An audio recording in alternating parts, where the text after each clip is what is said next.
Isang guro ng isang eskwelahan sa Albay ang inreklamo matapos pahigain sa simento at ibilad sa araw ang ilan sa kanyang mga estudyante.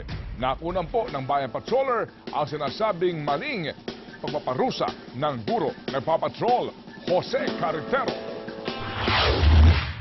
Sa larawang ito mula sa isang bayan patroller, makikitang nakahiga sa semento sa ilalim ng matinding sikat ng araw ang mga estudyante ng Republic College's Flores Institute sa Piudoran, Albay.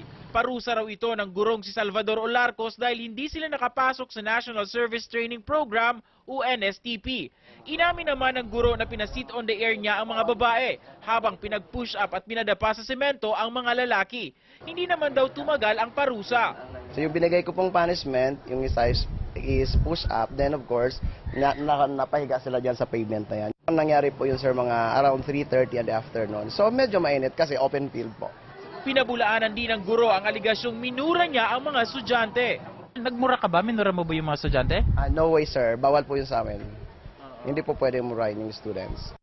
Kahapon, pinulong ng prinsipal ng eskwelahan ang mga magulang at estudyante. Naiintindihan naman ng ilang estudyante ang parusang iyon ng guro. Tama lang yun kasi di kami nakapag-attend ng NSTP. Pinaimbestigahan na ng eskwelahan ang nangyari. Handa namang harapin ni Olarcos ang anumang reklamo habang hindi pa rin ipaparating sa Department of Education ang kaso.